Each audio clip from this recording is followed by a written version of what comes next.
किसी को डिक्टेट नहीं करा सकता जब तक कि वो अपने आईनी रोल में हो। जजों को पॉलिटिकल रोब्स में नहीं नजर आना चाहिए, उन्हें इंसाफ करता हुआ नजर आना चाहिए। अदलिया ने एक तारीखी फैसला दिया है, लोग अदलिया के साथ हैं, जो अदलिया से टकराएगा वो पाश हो जाएगा। कानून पे अदालतें तशरीह कर सकती हैं, उसके बारे में ख्यालात का इजहार कर सकती हैं, लेकिन कानून बनाना ये आईनी तौर पर पार्लियामान का काम है। अस्सलाम वालेकुम नाज़रीन, मैं हूं मंसूर अली खान और आप देख रहे हैं मेरे सवाल। नाज़रीन, ये बात वाज़ेह है कि हमारे मुल्क में आइन सुप्रीम है।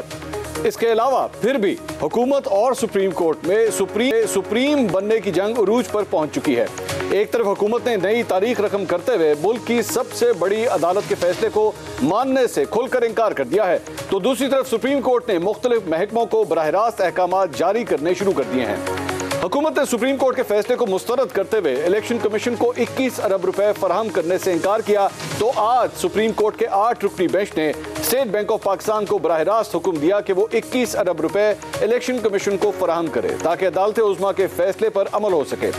इसी 8 रुकनी बेंच को तहलील करने करारदाद कौमी असेंबली ने कल पास की थी और आज जजेस के खिलाफ रेफरेंस दायर करने की शोहरत रखने वाले वकील मियां दाऊद एडवोकेट ने सुप्रीम जुडिशल काउंसिल में 8 जजेस के खिलाफ रेफरेंस दायर कर दिया। रेफरेंस की कॉपी जस्टिस फाइज ईसा, जस्टिस तारिक मसूद और जस्टिस मंसूर अली शाह के अलावा सिंध हाई कोर्ट और लाहौर हाई कोर्ट के चीफ जस्टिस को भी भिजवाई गई है। इस सारी सूरत हाल पर सवाल है। सवाल number 1, supreme court practice and procedure bill पर अमल दरामद रोक दिया गया है। क्या कानून बनने से कबल सुप्रीम कोर्ट इस पर अमल दरामद रोक सकती है? सवाल नंबर 2, वफाकी हुकूमत ने सुप्रीम कोर्ट के फैसले को मुस्तरद कर दिया और इलेक्शन कमीशन को पैसे जारी नहीं किए गए। क्या सुप्रीम कोर्ट हुक्म उदूली का इल्जाम लगाकर वजीर आजम शहबाज शरीफ पर तौहीन अदालत लगा सकती है? सवाल नंबर 3, क्या हुकूमत का सुप्रीम कोर्ट के फैसले के सामने खड़े हो जाना और अदालती फैसले को पार्लिमानी करारदादों के जरिए मुअत्तल करने को जमहूरी रवैया कहना जायज है? सवाल नंबर 4, क्या आईनी तौर पर पाकिस्तान की काबीना इतनी बाइख्तियार है कि वो सुप्रीम कोर्ट के फैसले को मुस्तरद कर सके? सवाल नंबर 5, सुप्रीम कोर्ट तमाम महकमों के सरबराहान को तलब कर रही है, लेकिन मुल्क के चीफ एग्जीक्यूटिव वजीर आजम शहबाज शरीफ को जाती हैसियत में क्यों तलब नहीं कर रही? सवाल नंबर 6, सुप्रीम कोर्ट ने स्टेट बैंक के कायम काम गवर्नर को हुक्म दिया है कि वो 21 अरब रुपए बराह रास्त इलेक्शन कमीशन को जारी कर दें। क्या कानूनी तौर पर स्टेट बैंक किसी को इस तरह पैसे जारी कर सकता है? सवाल नंबर 7, स्टेट बैंक अगर इलेक्शन कमीशन को पैसे जारी करेगा तो वो पैसे किसके अकाउंट से जारी होंगे और किस कानून के तहत जारी होंगे? सवाल नंबर 8, हुकूमत और हुक्मरान जमातें ही अगर सुप्रीम कोर्ट के फैसले को नहीं मानेंगी तो फिर आम लोग अदालतों के फैसलों को क्यों तस्लीम करेंगे? सवाल नंबर 9, इमरान खान ने कुछ दिन पहले कहा था कि वो अक्टूबर में इलेक्शन के लिए इंतजार कर सकते हैं अगर हुकूमत के पास कोई ठोस तजवीज़ हो तो। अगर हुकूमत के पास कोई ठोस मुतबादिल है तो बताने में क्या हर्ज है? सवाल नंबर 10, जजेस के खिलाफ ऐसा रेफरेंस काबिल समात हो सकता है जब शिकायत कुनंदा के पास कोई ठोस सबूत मौजूद हो कि इस फैसले के पीछे कोई साजिश थी या कोई गैर कानूनी इकदाम इसकी वजह था? फैसलों की बुनियाद पर जजों के खिलाफ रेफरेंस दायर करने की क्या हैसियत होगी? सवाल नंबर 11, सीनियर सहाफ़ी हामिद बीर ने कॉलम में लिखा है कि जिस तरह इमरान खान और नवाज शरीफ एक दूसरे से बात करने के लिए तैयार नहीं, इसी तरह जस्टिस उमर अता बंदयाल और जस्टिस काजी फाइज ईसा एक दूसरे के साथ बैठने के लिए तैयार नहीं। क्या जजेस की अना की कीमत मुल्क और अवाम अदा कर रहे हैं? सवाल नंबर 12, वजीर कानून ने तस्लीम किया है कि उन्होंने जूनियर जजों को सुप्रीम कोर्ट में लाने के लिए वोट दिया और वो अपने किए पर माफ़ी चाहते हैं। क्या वो ये भी बताएंगे कि उन्होंने ये वोट देकर असूल से इनहराफ क्यों किया था, किसके कहने पर किया था और हुकूमत ने इस फैसले से कौन सा सियासी फ़ायदा उठाया या सियासी फ़ायदा उठाने की कोशिश की गई? सवाल नंबर 13, क्या पाकिस्तानी अवाम को सारे स्टेक होल्डर्स की मिली भगत से एक ऐसा ड्रामा दिखाया जा रहा है जिसका स्क्रिप्ट पहले से तयशुदा है? इन तमाम सवालों के जवाब ढूंढने की कोशिश करेंगे।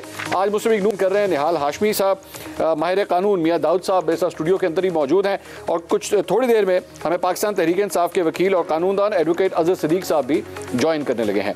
सबसे पहले निहाल हाशमी साहब से जरा उनकी राय लेते हैं। आज एक बहुत बड़ा हुक्म जारी हुआ है सुप्रीम कोर्ट ऑफ पाकिस्तान की जानिब से। निहाल हाशमी साहब, स्टेट बैंक ऑफ पाकिस्तान को डायरेक्टली कह दिया गया है कि जनाब आपके पास 17 अप्रैल तक का टाइम है, 17 अप्रैल तक जो है 21 अरब रुपया इलेक्शन कमीशन ऑफ पाकिस्तान को जारी कर दिए जाएं। क्या मौकफ है हुकूमत का, किस तरह देख रही है इस सारे मामले को? बिस्मिल्लाहिर्रहमानिर्रहीम। मंसूर भाई, ये ऐसे ही है कि कैबिनेट किसी सिविल जज या मैजिस्ट्रेट को ये हुक्म सादर करे कि आप हमारे कहने के मुताबिक इस बंदे को आप बरी कर दें, इसको बेल दे दें, या इसको मकान का कब्ज़ा दे दें, या इसको मकान से बेदखल कर दें डायरेक्ट। ये इसी तरह से एक नॉर्म्स है, तौर तरीक़ा है, क़वानीन है कि आप दर्जा बंदी के तहत एक का लिमिट होता है, एक डोमेन होता है। स्टेट बैंक जो है वो मातहत है वज़ारत ख़ज़ाना के, और स्टेट बैंक मातहत है कैबिनेट के। वो अज खुद कोई कार्रवाई नहीं कर सकता। स्टेट बैंक गवर्न होता है पाकिस्तान के रूल्स रेगुलेशन से, इसे कोई और गवर्न नहीं कर सकता, ना डायरेक्ट और इनडायरेक्ट उसे अहकामात सादिर कर सकता है। अगर स्टेट बैंक की कोई केस होता, स्टेट बैंक किसी केस में फरीक होता, तो आप डायरेक्ट कर सकते थे कि आपके खिलाफ है या आप कोई केस लेके आके फरीक बने। ये कहते नहीं, लेकिन निहाल साहब यहाँ पे सबसे बड़ा सवाल तो ये है कि आप लोग पैसे दे ही नहीं रहे ना। और अगर स्टेट बैंक ने ये कर दिया, अगर ये इंप्लीमेंट कर दिया और ये पैसे दे दिए, तो ये तो आपकी भी बहुत बड़ी सुबकी होगी, शर्मिंदगी होगी आपके लिए कि यानी पैसे मौजूद थे लेकिन इसके बावजूद आप पैसे नहीं ट्रांसफर कर रहे। पैसे मौजूद हैं मुख्तलिफ मद में। क्या बजट जब बनाया गया था उस बजट के दस्तावेजात में कहीं जनरल इलेक्शन के लिए पैसा रखा गया है?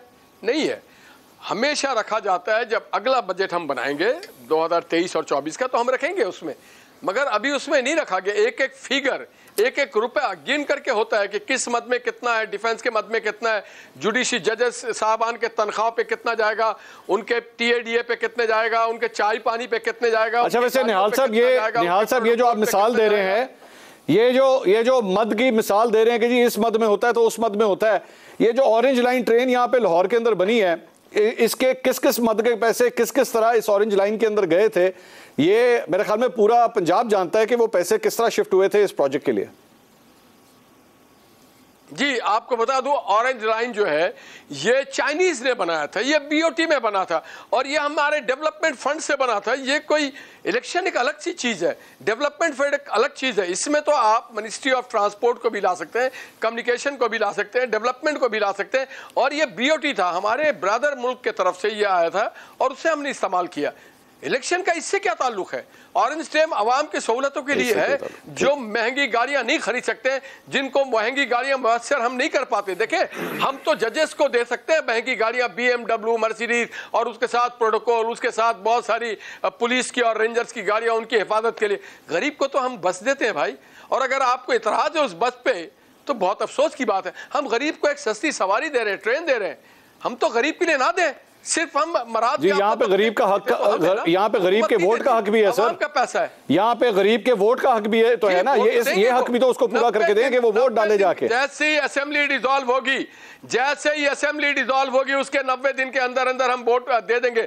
मगर मैं जरा इस पे जवाब ले लूं। अजहर सिद्दीक साहब भी हमारे साथ मौजूद हैं, टेलीफोन लाइन पर हैं, अभी थोड़ी देर में स्टूडियो भी आ जाएंगे।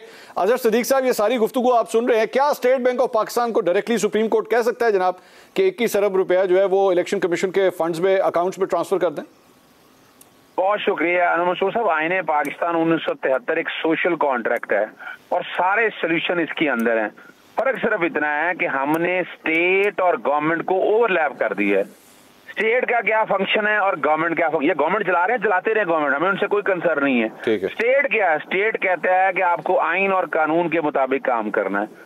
इलेक्शन चाहे वक्त पे हो या ना वक्त पे हो, आईने पाकिस्तान में लिखा है अगर वक्त से पहले होंगे, और इसका जितना पैसा है, जितने ग्रांट है, आर्टिकल 81 से आप आ जाएं, ये फेडरल कंसोलिडेटेड फंड से पैसा आना है और उसके पैसे को कोई नहीं छेड़ सकता।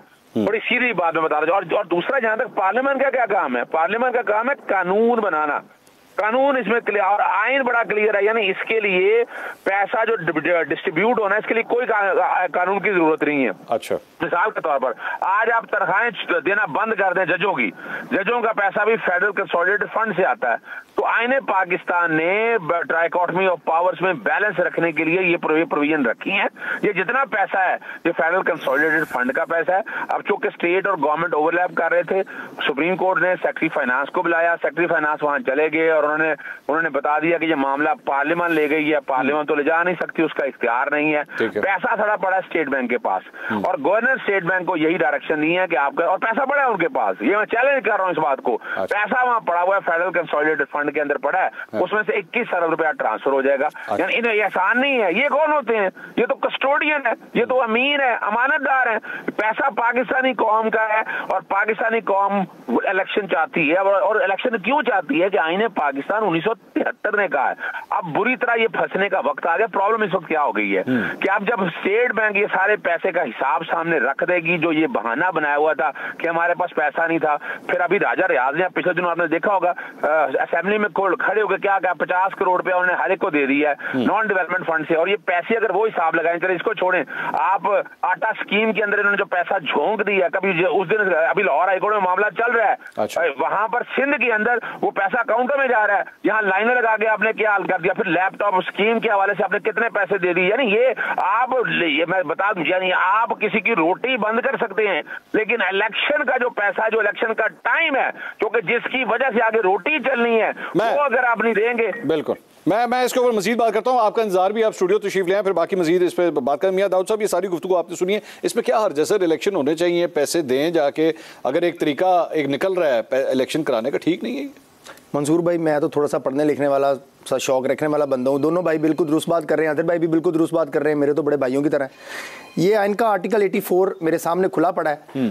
इसी आइन के आर्टिकल 4 का सुप्रीम कोर्ट ने आज अपने फैसले में हवाला दिया है। मुझे नहीं पता सुप्रीम कोर्ट सही कर रही है या गलत कर रही है, मुझे नहीं पता गवर्नर बैंक का स्टेट बैंक सही कर रहा है या गलत कर रहा है।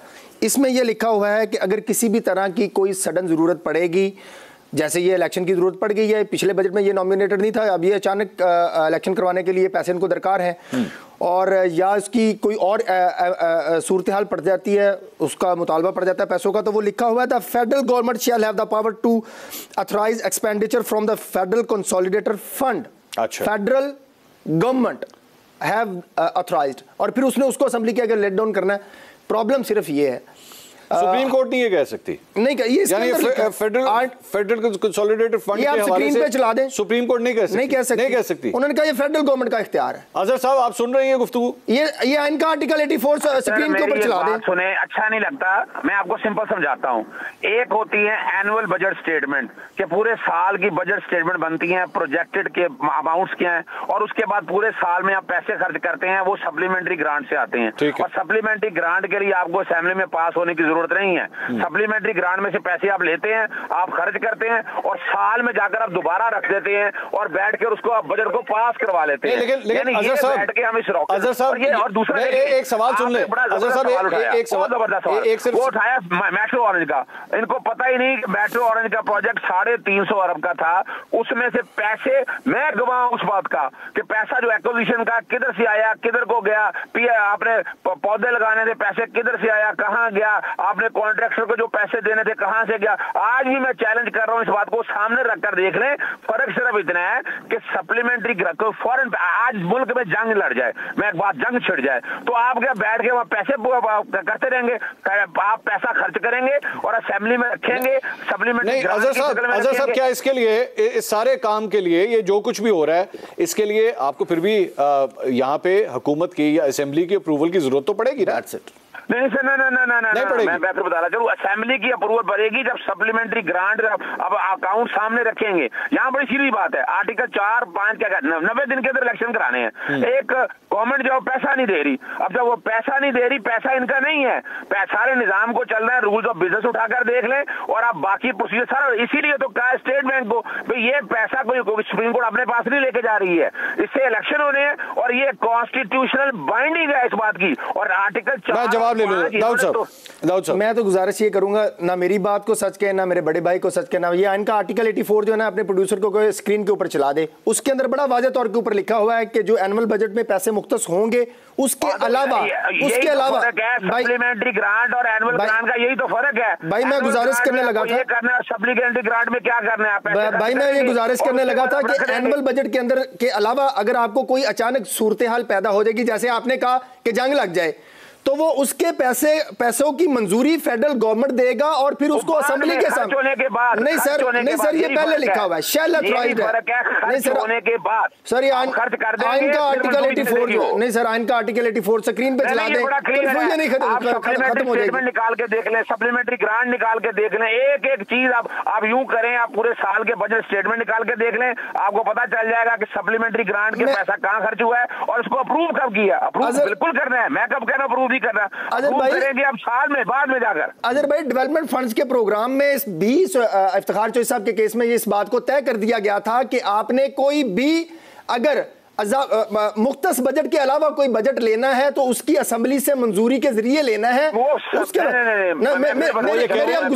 सप्लीमेंट्री ग्रांट मैं गुजारिश कर रहा था कि जो एनुअल बजट में आपने एक दफा मुख्तस कर दिया, जंग लग गई, पैसे चाहिए, तो उसकी मंजूरी फेडरल गवर्नमेंट देगी आइन के आर्टिकल 84 के तहत। सुनिएगा, समझिएगा, दो तरह के बिल आते हैं, दो तरह की स्टेटमेंट आती है। एक आती है एनुअल स्टेटमेंट जो प्रोजेक्टेड है पूरे साल के, इन बिटवीन अगर आपके पास पैसे खर्च कर रहे हैं आपने, तो पैसे खर्च करने के लिए आप सप्लीमेंट्री ग्रांट, और ये इतने करेंगे मेट्रो ऑरेंज के मैं आपको तो अच्छी तरह याद है उन दिनों। अच्छा अजहर साहब एक सवाल सुन लें कि इसका मतलब, और जो फॉर्मूला आप बता रहे हैं, जो तरीकाकार आप बता रहे हैं, इसका मतलब है कि सुप्रीम कोर्ट इस फंड से किसी भी चीज के लिए, किसी भी प्रोजेक्ट के लिए जो है वो इंस्ट्रक्ट कर सकती है, जनाब ये पैसे वहां पे खर्च करना है। नहीं, बड़ा सिंपल सवाल है मंसूर साहब, क्या इशू है? ये पैसे नहीं दे रहे, पैसे विदहल्ड करके बैठ गए हैं, छुपा के बैठ रहे हैं और बहाना बना रहे हैं कि हम इलेक्शन नहीं कराएंगे। तो इसमें फिर क्या करना है? रिट ऑफ सर्जरी और मैंडेमेंट्स क्या है? ये इख्तियार अदालत के पास हमेशा जुडिशियल रिव्यू कर रहा है कि आप कानून के मुताबिक काम नहीं कर रहे हैं। तो सुप्रीम कोर्ट क्या कह रही है? सुप्रीम कोर्ट कह रही है ये कानून है, इसका ये आपने इलेक्शन कराने हैं, इस इलेक्शन के लिए पैसे मैं इसको रिफाइन कर देता हूँ इस एग्जाम्पल को। मिसाल के तौर पर कोई दूर दराज इलाका है और वहां पे जो कहा जाता है कि जनाब यहां तक सड़क बननी चाहिए, एक पिटिशनर है वो दरख्वास्त कर रहा है जी यहां पे सड़क बननी चाहिए, हुकूमत से दरख्वास्त कर रहा है, इलाके के एमएनए से, एमपीए से, काउंसलर से, सबसे कह रहे जी यहां पे सड़क बननी चाहिए, सड़क नहीं बन रही। वो जाके पिटिशन ले जाता है सुप्रीम कोर्ट में। सुप्रीम कोर्ट ये ऑर्डर दे सकती है कि जनाब ये फंड है, इसमें से पैसे निकालो और यहां पे सड़क बना दें। अच्छा, मैं अभी रीसेंट दे देता हूँ। हमारे दोस्त हैं राना बिलाल साहब, डॉन में हैं, उनके इलाके में बिजली के लाइनें नहीं बिछ रही थी। ठीक है, मैंने रेट फाइल की। अच्छा। और उन्होंने कहा पैसे नहीं है। वो बाकायदा कोर्ट ने कहा कि जनाब ये राइट टू लाइफ की बातें हो रही हैं, ये पैसा निकालें और निकाल कर दें। वो पैसा बाकायदा लगा उस इलाके में, यानी बजट में तो थी नहीं अमाउंट, वो बाकायदा बिजली लगी उस एरिया में। और आज उसके घर में 3 साल पहले बिजली नहीं थी, वो बिजली बाकायदा दस्तयाब हुई उनको। निहाल हाशमी साहब, मैं जरा इस पे कमेंट ले लूं आपका। वैसे हम अजहर साहब आप कितनी को दूर है, हम आपका इंतजार भी कर रहे हैं। सर मैं 2 मिनट के चले। निहाल हाशमी साहब, ये सारी गुफ्तगू आपने सुनी, अजहर साहब ने मिसालें दे दी हैं कि ये तरीका होता है और कहा जा सकता है कि पैसे खर्च करें यहाँ पे, जरूरी है हुकूमत की मंजूरी से।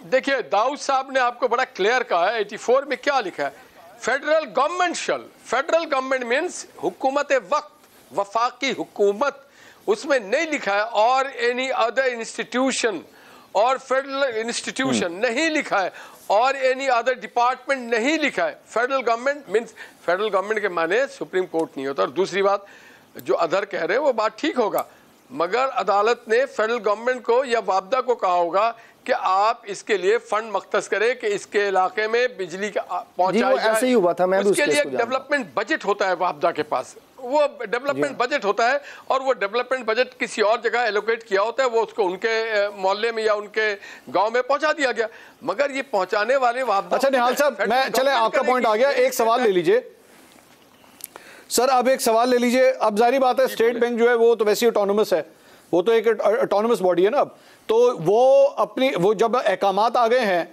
तो सुप्रीम कोर्ट के अहकामात के बाद स्टेट बैंक क्या करे, आपकी नजर में क्या करे? अब वो जारी बात है पैसे, क्योंकि हुक्म आ गया सुप्रीम कोर्ट का, तो पैसे जमा करा देगी। देखिए, ये तो फिर आप देखें ना, ये तो जग्गा टैक्स हो जाएगा या डाका हो जाएगा कि आप जिसका माल है, सर क्या बात कर रहे हैं सर, ये कस्टोडियन सर खुदा के लिए निहाल साहब, आपके ऊपर पहले भी तौहीन अदालत लग चुकी है, सुप्रीम कोर्ट के अहकामात को आप डाका करार दे रहे हैं सर, खुदा के लिए मुझे पैमरा से भी नोटिस आ जाना, ना किया करें इस तरह की बातें। मेरी पूरी बात तो सुन लें आप, मेरी पूरी बात सुन लें। बात सारी ये है कि कस्टोडियन ऑफ द फंड कौन है? गवर्नमेंट ऑफ पाकिस्तान है, और गवर्नमेंट ऑफ पाकिस्तान वो पावर डेलीगेट करता है मिनिस्ट्री ऑफ फाइनेंस को। मिनिस्ट्री ऑफ फाइनेंस जो है, फाइनेंस डिवीजन आगे डेलीगेट करता है पावर स्टेट बैंक को कि आप हमारे बैंक की मामलात को देखेंगे। अब मैं अगर डायरेक्ट या वापदा डायरेक्ट कह सकता है, क्या स्टेट बैंक को नहीं कह सकता है? क्या रेलवे डायरेक्ट कह सकता है? स्टेट बैंक को नहीं कह सकता है। किसी को भी वो डायरेक्ट, या रेलवे को भी आप डायरेक्ट नहीं कह सकते। You have to come through the federal government, you have to. फिर मिनिस्ट्रीज किस लिए बनाई? फिर खत्म कर देना फेडरल गवर्नमेंट को, हर चीज को खत्म कर दे, फिर रिजल्ट भी आप दे लें, स्टेट बैंक भी आप बन जाए, मिनिस्ट्री फाइनेंस भी आप बन जाए, हर चीज अपने तरीकेकार के तहत। और आइन में दिया हुआ है 84 बड़ा क्लियर है ना कि फेडरल गवर्नमेंट शल, फेडरल गवर्नमेंट शल कंसोलिडेटेड फंड के। मुझे इजाजत दीजिएगा, मैं एक ब्रेक मैंने लेनी है, लेकिन मियां दाऊद साहब हमारे पास यहाँ पे मौजूद हैं। मियां दाऊद साहब इससे सुप्रीम कोर्ट के जजेस के खिलाफ जो है रेफरेंस फाइल कर चुके हैं, इनको खुद भी नोटिस आ चुके हैं, डिफेमेशन के नोटिस इनको खुद भी रिसीव हो चुके हैं। अब इन्होंने मजीद रेफरेंस जो है वो सुप्रीम जुडिशल काउंसिल के अंदर फाइल कर दिए। ये मामला है कि ये रुकेगा किधर जाके। सुप्रीम कोर्ट ने आज एक वजाहत भी जारी की है, और एक खबर जो पिछले 24 घंटे से चल रही थी उसकी वजाहत भी जारी की। आखिर मामला जा किस तरफ रहा है, मजीद बात करते हैं ब्रेक के बाद, हमारे साथ रहिएगा। नाज़रीन welcome back after the break. हम बात कर रहे थे सुप्रीम कोर्ट के हुक्म की कि जो अब तारीख आ गई है 17 अप्रैल से पहले स्टेट बैंक ने ये पैसे ट्रांसफ़र करने हैं। अब अगर जाहिर बात है इफ्स एंड बट्स के ऊपर हम बात कर रहे हैं कि अगर तब भी ना हुए, अब इसके बावजूद ये ना हुए, क्योंकि हुकूमती साइड से ये कहा जा रहा है कि जनाब ये हो ही नहीं सकता, तो तब क्या होगा? अजहर साहब, अजहर सिद्दीक साहब हमारे साथ ही स्टूडियो में मौजूद हैं। अजहर साहब फिर क्या होगा अगर ये भी पैसे ट्रांसफ़र ना होगा? अब यही मंसूर भाई, बात फ़र्क यही है, जो पॉलिटिकल लोग हैं ना वो ये रिस्क लेते हैं। यानी यूसुफ रज़ा गिलानी को आपको याद है, मेरी पिटीशन पे डिस्क्वालिफिकेशन हुआ था जब वो कंटेम्प्ट में सज़ा हुई थी, और आसफ़ अली ज़रदारी साहब ने भी बड़ा एक टाइम लगाया था सदारती ओहदा छोड़ने के लिए। जो आपके एग्जेक्टिव हैं, जो ब्यूरोक्रेसी है ना, वो रिस्क नहीं लेती, they will go by the book. और बुक जो है वही कह रही है जो सुप्रीम कोर्ट कह रही है। हम इसको अपने ख्वाहिशात में रखें, वो एक अलहदा बात है। क्वेश्चन एक बड़ा सीधा सा, बड़ा सिंपल सा वे आउट है कि जब ये पैसा है, पैसा किसके लिए आना है सर? इलेक्शन कराने हैं जी, ठीक है। और यहाँ प्रायोरिटी में भी देखा जाए तो नंबर 1 प्रायोरिटी आपका इलेक्शन है।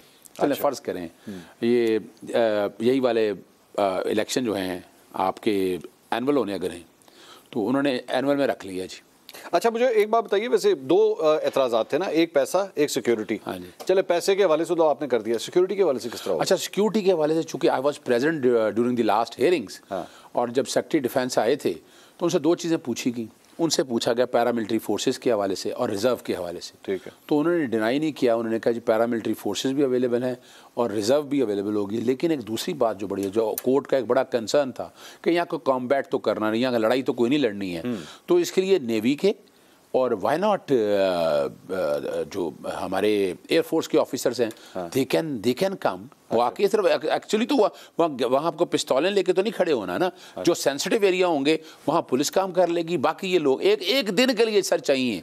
मंसूर साहब, सवाल ये है कि ये कच्चे का ऑपरेशन कर रहे हैं, वो तो कंटिन्यूस ऑपरेशन है, वो हो सकता है साल चले, 1.5 साल चले। इलेक्शन में सिर्फ आपको 1 दिन के लिए चाहिए, जिस दिन आपने इलेक्शन करना है उस दिन आपको ये लोग चाहिए। मियां दाऊद साहब, मेरे ख्याल में फिर हम हल की तरफ पहुंच गए। अब तो फिर ये मेरे ख्याल में 17 अप्रैल तक इशू रिजॉल्व हो जाएगा। ये जो डेट आई हुई है 14 मई की, तो we are going towards election commission का इख्तियार है और सुप्रीम कोर्ट ने हुक्म दिया है। इलेक्शन कमीशन देखें उसको किस तरीके से इम्प्लीमेंट करता है। इलेक्शन होने चाहिए, इलेक्शन कमीशन ने फैसला करना है, फेडरल गवर्नमेंट ने फैसला करना है। सिक्योरिटी सुप्रीम कोर्ट ने हुक्म दे दिया, ठीक है, सुप्रीम कोर्ट का हुक्म सर आंखों पे। देखते हैं कि सिक्योरिटी सुप्रीम कोर्ट का हुक्म सर आंखों पे। आपने आज बैठ के 8 जजेस के खिलाफ रेफरेंस फाइल कर दिया, आप कह रहे हैं वो रेफरेंस जी, उस रेफरेंस की बुनियाद और है, इस रेफरेंस की बुनियाद वो जज साहब ने खुद मिसकंडक्ट कर दिया ना। सर एक हुक्म है ना, वो हुक्म नहीं है ना सर, अमल दरामद रोका ना उसके ऊपर। ना सर, वो उन्होंने अपने कानून की खिलाफवर्जी कर दी। 2010 में डॉक्टर मुबशर हसन केस में 17 रुकनी बेंच ने कह दिया कि आपने ना दोनों, बल्कि वो तीसरे जो हमारे मेहमान हैं निहाल हाशमी साहब, वो भी एक वकील हैं। जी, तो रेलेवेंट और लीगल बात है। हाँ, नहीं वो आप लोग तो ध्यान रख लीजिएगा, मैं वकील नहीं हूँ। नहीं, आपको हम बचा लेंगे कीजिएगा कि मुझे बुला ले। नहीं, डॉक्टर मुबशर हसन केस में 17 रुकनी बेंच ने कह दिया कि आपने बिल को हाथ नहीं लगाना। इवन आपने कानून के खिलाफ हुक्म इम्तनाई भी जारी नहीं करना, आप उसको फाइनली सेट असाइड कर दें। अच्छा। उससे पहले 1989 में एतजाज हसन केस में भी यही सुप्रीम कोर्ट 12 रुकनी बेंच होल्ड कर दिया, तो ये 8 रुकनी बेंच ने बिल को कैसे सस्पेंड कर दिया, ठीक, कैसे हुक्म इम्तनाई कर दिया। हाँ। और फिर तब कर दिया, ये जजेस कोड ऑफ कंडक्ट का आर्टिकल 4 जो है उसकी वायलेशन है। आपका कॉन्फ्लिक्ट ऑफ इंटरेस्ट जहां पर होगा, आप वहां पे अपने आप को रिड्यूस करें। जाती है हस्बा बिल का तो इशू ही दूसरा था, वो तो एडवाइजरी जुरिस्डिक्शन में इधर आया था। अच्छा। ये सदर अगर एडवाइजरी जुरिस्डिक्शन में यहाँ पर भिजवा देते और फिर सुप्रीम कोर्ट कर देती तो फिर कोई इतराज नहीं था। अच्छा। ये तो डायरेक्ट 1843 की पटिशन तो अगर वो अब कर दें सर, अब तो मिसकॉन्डक्ट कर गए ना 8 के 8 जज साहबान। अच्छा। अगर तो जो जज साहबान ने 8 जज साहबान ने अपने फैसले में ये बात लिखी कि हम ये तसव्वुर कर रहे हैं कि चूंकि ये पार्लियामेंट से निकल चुका है बिल, तो ये एक्ट बन चुका है, तो इसलिए हम इसको इसके ऊपर अमल दरामद रोक रहे हैं, और जब सदर नोटिफाई कर देंगे तब तो हतमी तौर के ऊपर अमल दरामद रोक दिया जाएगा। तो जब ये बिल बन चुका हुआ था तो फिर सदर चीफ जस्टिस पाकिस्तान जो है वो इसके ऊपर बेंच नहीं बना सकते थे, और फिर उसकी खुद सरबराही भी नहीं कर सकते थे, क्योंकि ये बिल उनके हवाले से था। एक तो इस रेफरेंस में ये पॉइंट है, और फिर जो बाकी 4 फ्यूचर के चीफ जस्टिस साहबान है वो भी इस बेंच में शामिल है। मिस्टर जस्टिस एजाजुल हसन साहब, मिस्टर जस्टिस मुनीब अख्तर साहब, मिस्टर जस्टिस आयशा मलिक साहबा और मिस्टर जस्टिस शाहिद वहीद साहब, वो भी नहीं इस बेंच में, क्योंकि उनके भी जो आज खुद नोटिस लेने की जो पावर्स है उनको रेगुलेट करने का मामला है, उनका भी कॉन्फ्लिक्ट ऑफ इंटरेस्ट था, उनको भी इसमें नहीं बैठना चाहिए था।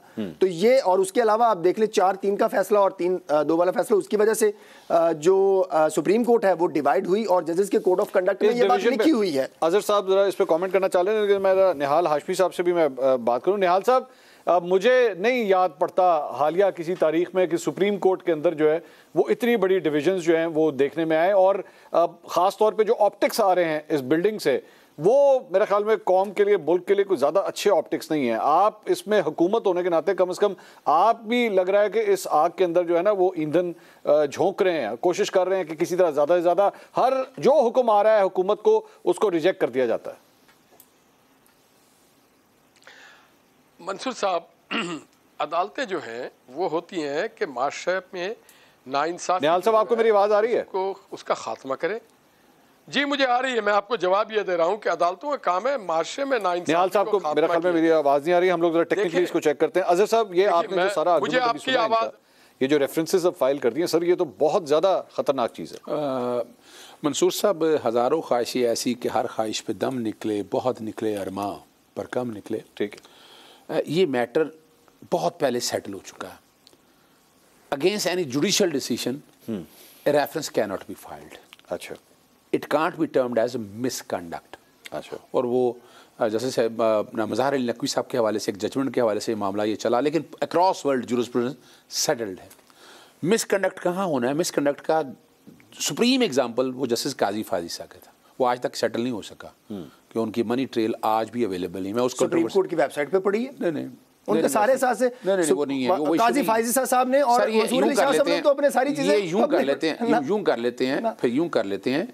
इसको हम एक बड़ा मज़ा आता है, इसको चैलेंज की शक्ल में ले आते हैं कि जो 13.5 करोड़ रुपया मिसेस सरीना ईसा ने डिक्लेयर नहीं किया था, बाद में डिक्लेयर किया, और टैक्स डिपार्टमेंट ने उस पर बाकायदा डिटेल्ड इंक्वायरी करके बता दिया, और 4.5 करोड़ के करीब टैक्स भी निकाला था। और ये 2 प्रॉपर्टीज ऐसी हैं जब वो जज बने थे उस वक्त, अगर तो डिक्लेयर की होती तो बात कुछ और होती।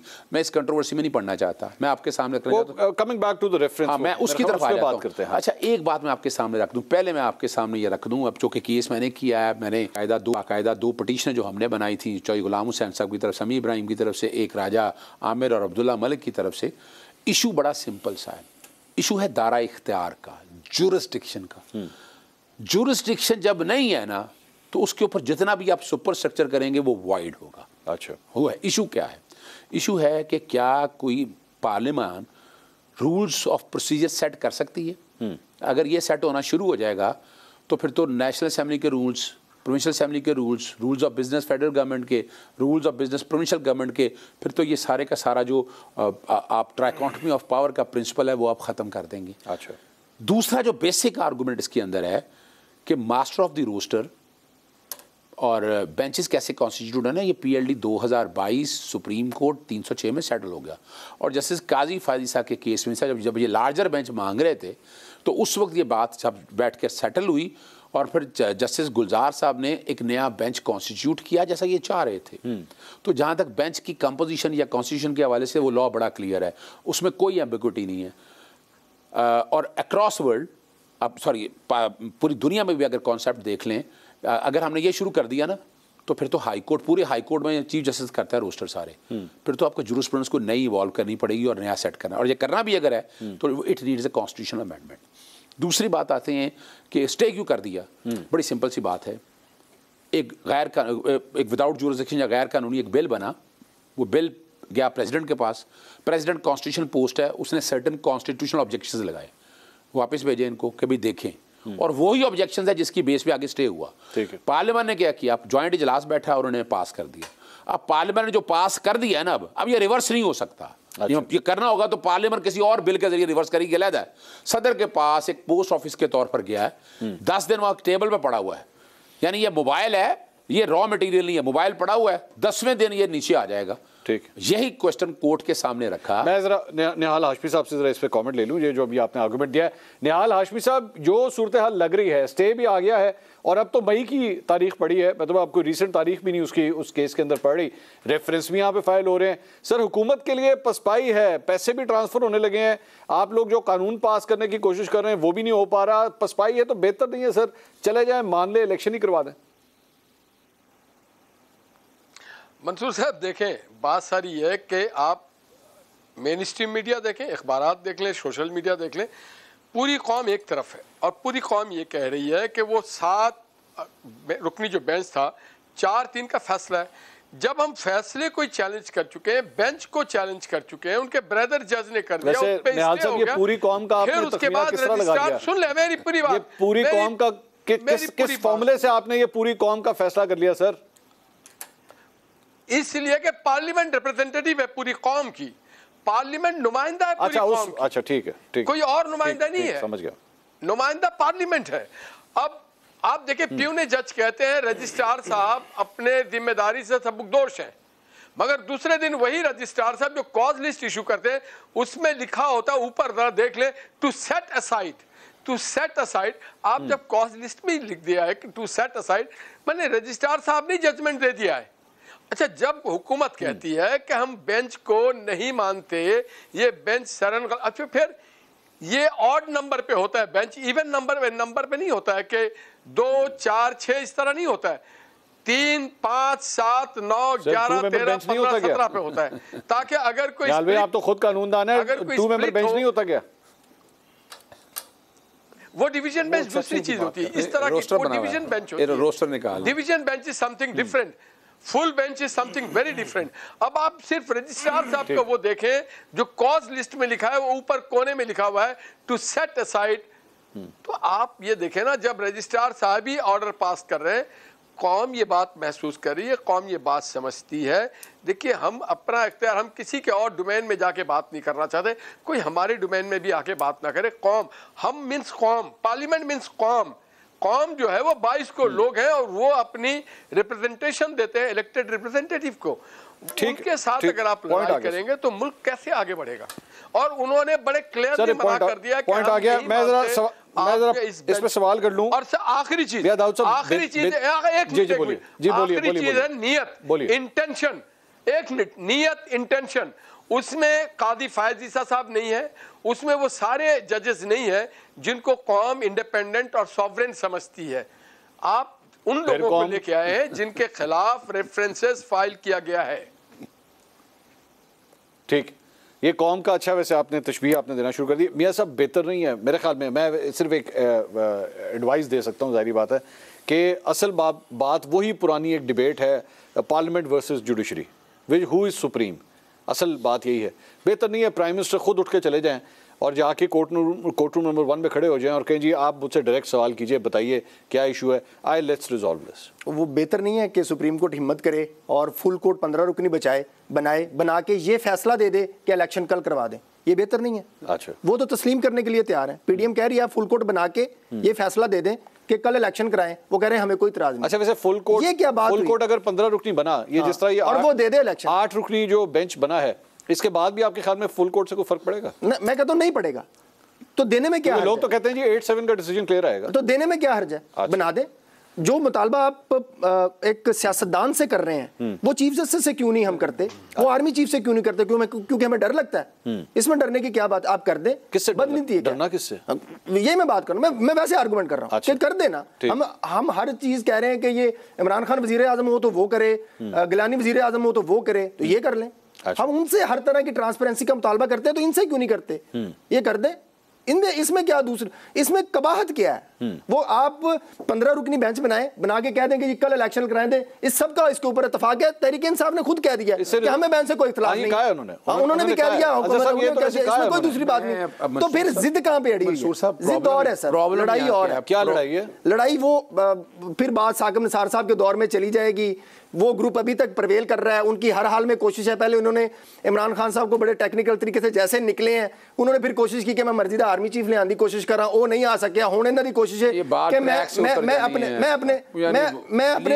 अपने चीफ जस्टिस की निगरानी च अपने ग्रुप दी चीफ जस्टिस की निगरानी च इलेक्शन करवा लूंगा। पहली बात इलेक्शन करवाने का पाकिस्तान तहरीक इंसाफ ने कहा है, पाकिस्तान तहरीक इंसाफ ने कहा कि हमें फुल कोर्ट पे कोई प्रॉब्लम। देखें, ये पॉलिटिकल स्टेटमेंट है कि उन्हें कोई फर्क नहीं पड़ता। ये वो कौन होते हैं पाकिस्तान तहरीक इंसाफ के 15 रुकनी बेंच के डिमांड करें बैठकर? उन्होंने कहा उन्हें कोई फर्क नहीं पड़ता, 15 रुकनी हो जो मर्जी हो। ये प्रोग्रेटिव या डिसीजन लेना है चीफ जस्टिस ने, आइन में कहीं नहीं लिखा जी। मैं अब आराम से मैं कोशिश करूंगा समझाने की। अगर आप सपोर्ट कर दें ना, देखिए मैं चीफ जस्टिस जो फैसला करे जी, व्हाटएवर इट इज, एग्रीड। हाँ, लेकिन आपकी तरफ से ही ये आ जाए सजेशन। सर वो कह दिया है, वो कह दिया है कि ये प्रेरोगेटिव है, 15 रुकनी हो 14 रुकनी हो, हमें कोई फर्क नहीं पड़ता। मैं आपके सामने एक छोटी सी मिसाल रखने लगा हूं। ये 66 सियासतदानों ने या 66 केसों ने सत्यानाश कर दिया पाकिस्तानी जूरिस्प्रूडेंस का। पूरी कौम चाह रही है ये, ऐसे तो कह रहे थे जैसे कौम पूरी चाह रही है। कौम का कौन सा मसला है इनमें? ये तो मसला है सियासी जमातों का, चंद सियासी जमातों का अपने मकासद पूरा करने के लिए। आइन में लिखा है 90 दिन में इलेक्शन होने हैं, तो 15 रुकनी बेंच क्या कहेगा? 90 दिन में इलेक्शन नहीं होने? बिल्कुल कराएंगे भाई, कहने की जरूरत नहीं है इसके लिए। अगस्त के बाद ओहो, ये देखे ना, ये कौन होते हैं अगस्त से कराएंगे? क्यों कराएंगे अगस्त से पहले? ये कौन है कि फैसला करने वाले? बड़ी सिंपल सी बात रखूं आपके सामने, पार्लियामेंट अपनी टेन्योर पूरी कर लेगी ना मेरे भाई, पार्लियामेंट की टेन्योर पूरी होगी अगस्त में। और सर ये पार्लियामेंट को सर, ये तो पंजाब असेंबली की बात हो रही है, ये पंजाब असेंबली की बात। असल में निहाल साहब को थोड़ी सी बर्दाश्त कर ले, मैं आपको समझा देता हूं। सादा उसको साजिश के तहत हटाया गया ना, फिर वो देखे ना मंसूर साहब, ये फायदा कोई नहीं है। आपने 2 लोग बिठा दिए हैं, वो हिम्मत नहीं सुननी। मैं आपके साथ नहीं, आपने 2 लोग बिठा दिए, उन्होंने सुनना नहीं है। सुन लेना, हिम्मत कर लेना जरा। हम भी तो 2 हैं ना, आप बोले। बड़ी सिंपल सी बात, देखिए लाहौर हाई कोर्ट के सिंगल जज ने फैसला किया था 10 फरवरी को 90 दिन में इलेक्शन होने हैं। कह दिया। ये कोई फैसला सेटिस्फाइड हुआ? नहीं सेटिस्फाइड हुआ। मैं था उसमें वकील, और 10 तारीख वाले दिन चीफ सेक्रेटरी और बाकायदा जो है तो मेरा भाई 12 अप्रैल को हो जाता है इलेक्शन। ये 14 जो है वो 90 दिन के अंदर तो नहीं है, 14 में तो 90 दिन के बात तो पूरी उनकी होने देना। वो हिम्मत नहीं है ना सच सुनने की ना, हिम्मत नहीं है। 1.5 महीना बाहर है, 45 दिन ओवर है। हिम्मत नहीं है, बात तो पूरी सुनने दें। अच्छा, अब ये फैसला कर दिया, हुआ क्या? अपना एक एम्बिग्विटी थी कि असेंबली ऑटोमेटिकली डिसॉल्व है फ्लक्स ऑफ टाइम पे, तो पोल डे कौन देगा? इलेक्शन कमीशन को डायरेक्शन दी गई। इस मुल्क में इस वक्त सारे फसाद की जड़ इलेक्शन कमीशन है। अच्छा, ये सारा जो आप देख रहे हैं ना कॉन्स्टिट्यूशनल क्राइसिस, तो पैसे नहीं है सर, ये पैसे का इशू नहीं है, ये विल की बात है। कैसी नहीं, विल से पैसे किस तरह? विल, हाँ, अभी आपके सामने लेके आएगी ना स्टेट बैंक लेके आएगी, डाटा सारा सामने आएगा। नहीं, इलेक्शन कमीशन डायरेक्टली तो स्टेट बैंक को ना सर 220 यही तो है आर्टिकल। आर्टिकल 220 इसीलिए तो डाला था इन सब ने, पार्लियामेंटेरियन ने, कि इलेक्शन कमीशन के लिए हर्डल क्रिएट ना हो। मैं सिर्फ तारीख में आपको लेके जा रहा हूं कि 10 तारीख को कहा कि पोल डे इलेक्शन कमीशन दे गवर्नर के साथ मुशावरत करके। बिल्कुल ठीक, हाँ, कहा। दोनों आ गए इंट्रा कोर्ट अपील में। इलेक्शन कमीशन का क्या काम था? क्या हुआ? इंट्रा कोर्ट अपील में आ जाए। और उसमें क्या प्ली थी? यही कि मैंने डेट नहीं देनी है। हम कौन होते डेट देने वाले? अच्छा, ये मामला चला गया ICA में, 16 तारीख को लगा, मैं पेश हुआ, चला गया 20 को फिर एडजमेंट लेके 27 को मैंने एक और पिटीशन फाइल की। मैंने कहा इन्होंने नहीं मानना, सेक्शन 57 के तहत सदर जो है ना वो पोल डेट दे दे। और इस सारे केस के अंदर जो है अतर मिन्ना साहब ने कहा कि बेहतर था कि हाई कोर्ट इसको हैंडल करती। हाई कोर्ट कर दिया सर, हाई कोर्ट ने कर दिया। या फरीदी वगैरह साहब ने लिख दिया कि हाई कोर्ट का कोई स्टे नहीं था। और अभी रिसेंटली जस्टिस सईद मंसूर अली शाह का एक फैसला आया है कि अगर इंट्रा कोर्ट अपील भी पेंडिंग हो, काश हमारे पास टाइम ज्यादा होता। नहीं, तो ये पूरी देख रहा 2 के दो आप आए भी ये भी हो गया आज। चले नेक्स्ट टाइम आप टाइम पे आइए। बहुत बहुत शुक्रिया आज़ाद साहब आपका, निहाल हाशमी साहब, मियां दाऊद साहब आपका। नाज़रीन, डिबेट बड़े मजे की हो रही थी, लेकिन अफसोस प्रोग्राम का टाइम जो है वो 1 घंटा होता है। 1 घंटे के अंदर ही हमें इसको रैप अप करना पड़ता है। कोर्ट रूम के अंदर अलबत्ता काफी टाइम होता है। जज साहिबान का अगर दिल करे रात लेट तक भी वो बैठ सकते हैं, लेकिन हम रात को सिर्फ 1 घंटे के लिए बैठ सकते हैं। कल आपसे दोबारा मुलाकात होगी। अल्लाह हाफिज़।